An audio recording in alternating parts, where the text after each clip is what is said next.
welcome to Business as Usual. Tonight's my friend Yoon Ju from the Coalition for a Better Acre. We're going to be talking a little bit about the Coalition for a Better Acre today. Welcome to the show. Thank you so much for having me here. Why don't we start with a little bit of a history lesson? Tell us a little bit about the Coalition for a Better Acre. You know, many people may not be familiar with the organization. Sure. Coalition for a Better Acre is a community development corporation located in acre part of neighborhood in the Lowell. Yep. And our organization came together in early 1980s when the city of Lowell was going through urban revitalization and had already raised the Little Canada area, and there's this little section in the acre called Acre Triangle, and the city's plan was to raise that neighborhood and build high rises. And community came together, community activists, businesses, and churches came together to fight the city, and there was a hard struggle. But community won the fight with the city and decided that they wanted to take ownership of rebuilding that area. So that's actually how Coalition for a Better Acre was formed. And from that effort, we were able to build 35 houses, home ownership houses, as well as renovated quite a few of the rental units. So that's actually how we were started. Yep. Since then, the Coalition for a Better Acre took on another large project. Now it's called North Canal Apartments. Back then it was known as Flintstone Houses or Cement City. And it was 267 units that was a HUD expiring property that they wanted to tear it down, and CBA and the community came together, and it was a 6-year fight. Wow. To keep those units there, and with help of LDFC, we were able to raise $20 million to renovate those buildings, and now we have these beautiful buildings. They're nice. Yeah. But that's what's amazing is that most people don't know any of that history, you know, and the role, because obviously, you know, we've met, you know, that I grew up in the acre, so a little bit of a sensitive subject for me when people, you know, say anything bad about it. But, you know, to me, it was the best place to grow up because of all the ethnic neighborhoods, you know, it just kept turning over as the new ethnics came into town. We got to meet them and stuff. So for me, I loved it because I got exposed to so many different cultures, have friends from every background there is and stuff. So I thought it was the best place to grow up. But like you said, sometimes it gets a little bit of a stigma, you know, different things happening and stuff. So it's nice to know that you guys took the time and a lot of money, a lot of fight to help renovate it and stuff. So, and speaking of big projects, Smith Baker Center. Okay, what was the idea behind that? I mean, because, you know, I guess when I saw it in the paper, I was surprised but not surprised.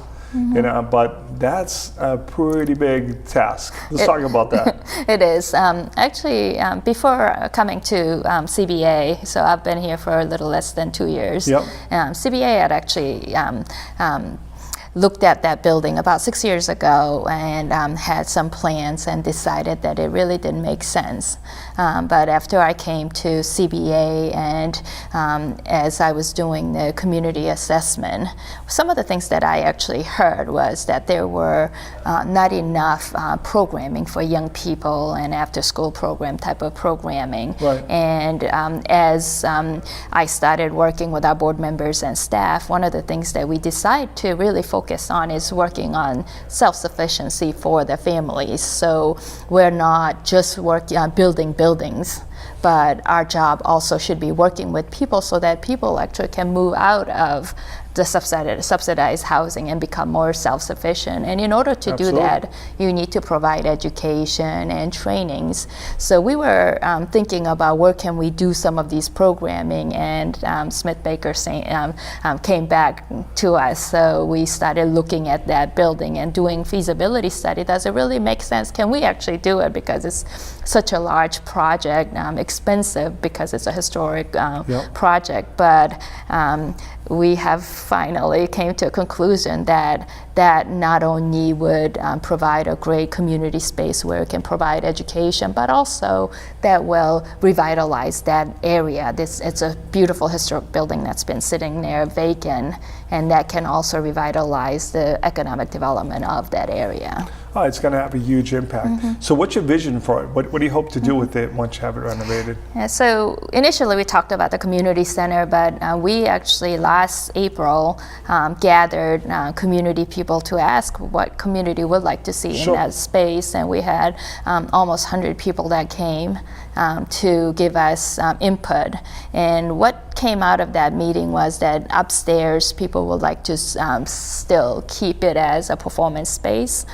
And have concerts, lectures, and different type of functions, and it could be used as a cultural center for all the different immigrants that's come through the Acre and city of Lowell. And then downstairs would be the community center, so we would run an after-school program, workforce development training programs. We would partner with ankle dance troops so they can have some practice space there. We would also partner with Lowell Celebrates Kerouac, Parker Lecture Series. So we have a lot of different partners who would actually provide different types of programming. And the other big partnership that we're talking about is with University of Massachusetts, University of Lowell, as well as MCC, and partnering with their service learning type of program where students actually can come and work in these programs, after school programs, working with young people, so that we're getting exposure, we're giving exposure to young people about colleges, but also college students are learning and getting actual experience. And this also benefits this city, as we would be connecting university, UML, to downtown, and MCC to upper part of downtown, so that would be a great way to connect to make this into a college town. And young people that gets more involved in the community tends to stay after they graduate, so that could be another way for an economic development for City of Lowell. So absolutely love that idea, because many of the children who may be participating in the program may not know anyone that's in college. So it's a lot more powerful when there's people, just a few years older than them, going to school, and they see, okay, they grew up in this neighborhood or in this city, and they're going on to college, maybe we can do it too and stuff. But it's nice, like you said, how you kept the plans to keep it as a performance center. I think that's really important. As you mentioned, I see that all the time. So many, groups struggle for performance space. If you're, some sort of act like the Anglo Dance, it's where do we get space, and can we afford it if we can't get the space and stuff. So to have something like that, it's going to be neat, because it really will still be that center where you're bringing all these different groups who probably don't interact any other way. So that's kind of neat. So how's it going so far? Because this is a huge task. So we're still in process of planning and putting together funding sources. So so there was RFP process by the city, and we finally, the city councilors voted in January to designate us to develop it. So we're putting together funding sources and funding plan to execute this. And we are starting to look for pre-development funds to do more feasibility studies to make sure that we do environmental studies and all of that. So do you have a background in this? Have you done this before? Not exactly. Well, no, I mean, that was the point I'm making, is that I was served on a board, and they went through a huge project like this, historical building. And I remember laughing with the executive director going, this wasn't in the job description, because it's like I said, just getting all the groups together, understanding tax credits and all the different programs that are out there, that it's a huge learning curve and stuff. And I remember just joking with her on the CFO, about, just, did you have any idea that we were going to go and do this, And they're like, well, we thought it might happen, but not this quick and stuff. So it's amazing to see the partnerships that come together, though, because everyone has an interest in making sure that it gets renovated. So I think you get it done. Well, I don't have a lot of expertise in Yep. real estate development, but I have great staff. Mina Jacob is a real estate development Yep. director, and Mark Horn, project manager, Yep. and Thomas Emery, and they have a lot of experience. And we have been doing real estate work for Right, 30 yeah. some odd years, so we definitely have expertise in renovating buildings. But what I do have expertise is the programming.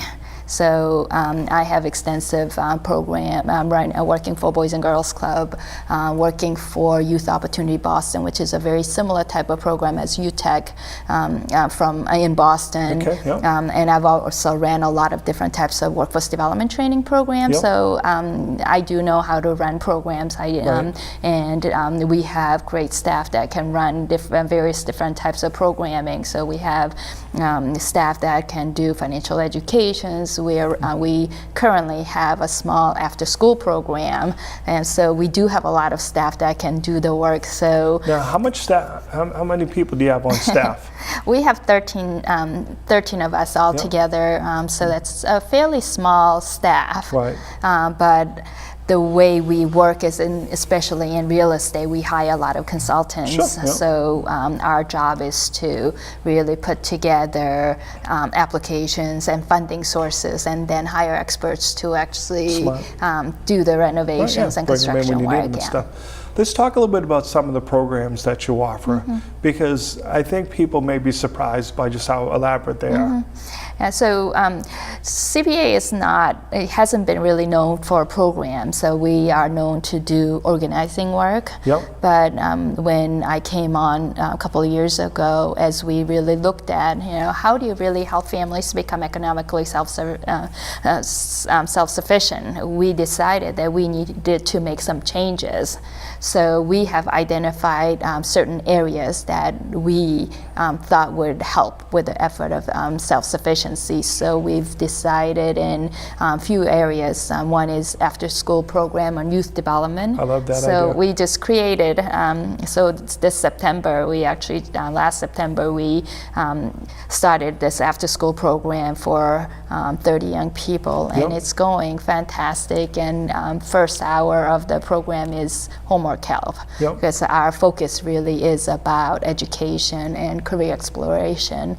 And we work with a lot of families in that area who are not English speakers. So a lot of parents have a hard time helping children with their homework. Absolutely. So this has been tremendous help for the parents, and the kids are really excited about coming to a place where that's nearby their house, and they know our staff. So we have been partnering with a lot of organizations. We believe in partnerships, so we're partnering with Mill City Grows, we're partnering with Stop and Shop, where we have a nutritionist come in and teach cooking lessons and about nutritious way of eating, and we'll be partnering with Lowell Make. So we have a lot of different organizations that we're partnering and bringing expertise to run our program. And we also do Girl Scouts there. We have karate lessons, and there's just so many different activities that happen there. So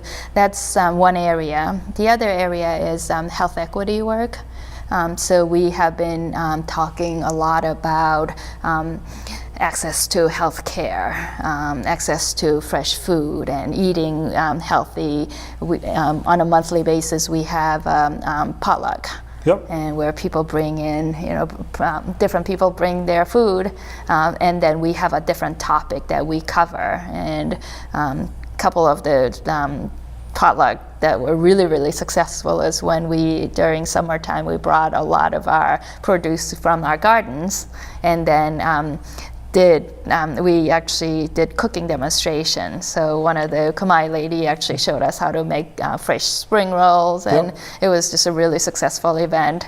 And so we do fun events to really bring people and also get them involved with some of the work we do. We have been running Zumba classes Tuesday and Thursdays, and we have about 12 to 15 people that show up on Nice. On each sessions, and that's been really fun, and people have been really getting into getting fit, and actually I think starting next month we may be doing some Zumba classes and outdoors. Yep. So nice. so that's really exciting, and civic engagement is the other area that we are focusing on. So we are doing Get Out the Vote, voter registration, also educating people about different candidates. So last year we did this event called Candidating. Yep. It's the concept of speed dating. So for the city councilors, 15 city councilors participated, or candidates participated, and we had 15 tables set up. With people sitting, and candidates moved around every 5-6 minutes, and we were, we actually got really good review on that event. All the candidates said, they met a lot of people they had never met, and they got asked a lot of questions they had never been asked. And then people said, "Wow, I've never met." This many candidates or even sitting councilors. That's an incredible idea, actually. I think everyone should do that. Because like you said, it allows me to ask a question, and like you said, and especially for the candidates too, they have a chance to answer all those questions. That's just a brilliant idea and stuff. Well, when you have 15, 18 candidates, when you have regular debates, you get 5 minutes, and you most of the times you're just sitting there. Whereas with that event, they got to speak for an hour and a half straight. So it was a great. Especially because there's always topics that are important to different people. So I get to ask every candidate my questions, and say, okay, who am I comfortable with and about handling the issues I'm concerned about. But I really love, obviously the after school program, because you brought up a topic that, I said, it makes sense. How, there's a lot of people, that English may not be their first language. So it's hard for them to maybe provide their children with the necessary help for homework. But also I think it's important, in creating a safe environment where the kids can come in, get some help. Because as you know, many parents are working during the day. So they know, okay, when a child's going to school, then they're going to be out after school. I can go pick them up and stuff. I think that's a really great program. It's just keep getting a safe environment and making sure that someone's there to help them with their homework. But it seems like you've created this environment. You're bringing all the sorts of people together. Things like a cooking class. Well, I don't know how to make egg rolls, so bringing people in saying, I like egg rolls, and now someone will teach me how to do it. But it's bringing people together that probably don't come together under different circumstances. So that's kind of neat that you're doing that. And I think CBA has always been very good at mobilizing people and bringing people together, and we see that as, some of our, as a role that we can play for the city and for the partners. For example, we are part of what's called Working City Challenge working group right now. It's an opportunity for City of Lowell to receive a big funding from Fed Reserve, and there are 12 partners, and we've actually been meeting together, and one of the roles that CBA is playing is mobilizing community and bringing people for community meetings to get community input. And we've always been, we've always emphasized community input as an important work, and that's how we started. So it's great to be able to get people to really think about city, especially city and UMass Lowell and larger entities, to think about bottom-up approach. And we're already seeing, the questions that some of our partners are asking, and some of the city city staff are, talking about, how do we involve and how do we make it bottom up. So it's really wonderful to see, even if we don't get the grant. It's a great that we're already changing how people. I like that a lot, because that's the way it should be. You should be asking the people who are going to be utilizing the community, because sometimes I think we have our own opinions of we should do this, but well, what did the people in the acre, in the various communities believe? Because there's times you're like, never saw that and stuff. Even for instance, reaching out saying, what do you think the vision for Smith Baker Center should be? So will it stay the Smith Baker Center? I'm sorry? Will it stay the Smith Baker Center? Will you rename it? No, we actually have been talking a lot about potentially calling something with Jack Kerouac's name to keep Jack Kerouac's legacy in Lowell. There's really no building that honors Jack Kerouac. Interesting, So that's a little bit of a controversial name. I think there are a lot of supporters, but then there are some people that remember him, and his drinking. In different lights. Yes. So. But it's an opportunity, and one of the reasons why that came up as well is because I actually saw the Smith Baker Center probably 6-7 years ago, way before I ever thought about Smith Baker developing Smith Baker Center. But I was working for the Boston Foundation, and I got a tour of Lowell, and someone brought me in there and said, "This is Jack Kerouac Performance Center." So. That's how I saw it, and I met with Jack Kerouac estate, and John Sampis have given us a verbal permission to use the name. So I think it's important to really keep his legacy, and the connection that I see it is Jack Kerouac may not have spent time in the Smith Baker Center, but he was given an opportunity. He came from Little Canada, and he was given an opportunity, football scholarship, to go to Columbia, and he was able to meet all of his friends, and he became who he is. And I feel like this is a space that can do same thing for a lot of young people, getting them exposure and giving them opportunities for learning. So that's how I would like to connect that. Yes. Absolutely. Yes. So let's talk about some of the upcoming CBA events. Let's talk about do you have anything upcoming that people should know about? So tonight, actually, at 6 o'clock, we have an event called Donuts with the Delegates. So it's usually a breakfast event, and that's why it's called Donuts with the Delegates. But we decided that we wanted to get more input and more participation from the community, and working people are not able to participate, and when it happens at 10 o'clock. So we made some changes, and it's actually an opportunity for us to invite the legislators and highlight and showcase all the good work that we've been, we CBA have been doing, and then doing an ask how can they support our work, through budget and through advocacy and support. I'm sure they appreciate that, like I said, to come in, be able to get to see everything. As we were talking before the show, to me it has to be extremely difficult to be one of our delegates and to know everything that's going on in the community. So just to be able to come in and get that overview, I think is very helpful to them as well as to the group, obviously. So how does the community help you?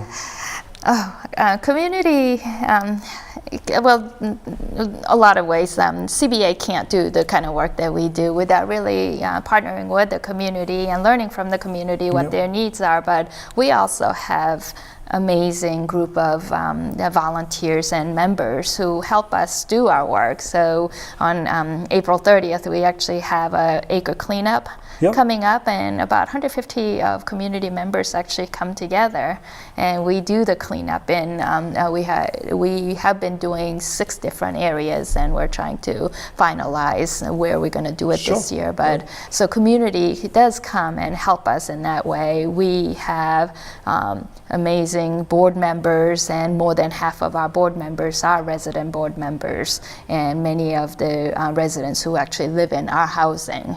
So there's a lot of input from the community members. I think that's important because they obviously know what's going on because they live there, I mean, no disrespect to someone who doesn't live in the neighborhood. I mean, I think all opinions are important, but to have that representation is essential to success. And you forget about something as simple as Acre Cleanup Day. Like you say, you're driving down the street and there's a lot that's littered, it sends an image of the neighborhood. Just something as simple as cleaning it up, and having people have pride of ownership really makes a big difference. So what else do you have going on? In June 11th, we have AcreFest/resource fair. We plan to actually have about 40 different partners and Nice. vendors to provide resources to people that are going to be there. There'll be free food, entertainment. We actually plan to have a lot of different types of games. So life-size. So where will AcreFest be held? It'll be at the North Commons. At the North Commons, yes. obviously. I mean, Yes. I assumed that was what it was, but I didn't want to just Yes. assume that and stuff. And that's so. in partnership with Action, which is the neighborhood group that's led by Dave Willett, Yep. who actually is the vice president of our board. Sure, so yep. there's a lot of connection there. But like I said, that event's really important because you're bringing all your partners together. It's a fun community day, so it's going to draw a crowd. I'm sure it always does. But but it's also an educational day, where people get to find out about things. Because I find that happens all the time. People are in need of programs, assistance, but they just don't know how to go about finding it. So to have everyone in one spot where I can literally, go, have a good time, but also walk to 40 different tables and find out about other organizations in the city that can assist me. That makes perfect sense. That's actually interesting you said that, because some of the thing that we're doing with the Working City Challenge is exactly that. We've actually been talking about doing asset mapping. Yep. And because there's really no one place you can go to get all the resources. And also, once we do the asset mapping, how do we get the information out to people? It's essential. And we've Yeah. actually been talking about, rather than having one center where everybody should come, Right, yeah. we've been talking about maybe a street team that Yep. where people can actually get out. And also, so meet people where they are. And also, how do you make it linguistically and culturally competent? Huge. One of the Huge. things that we have been talking about is we live in a very diverse community, but things aren't always very inclusive.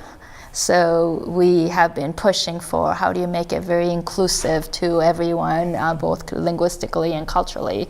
So as I was talking about our potluck, Yep. we actually do our potluck in 3 different languages. So if we have a speaker, they would come and speak in English, Yep. and then it gets translated into Spanish and then Khmer.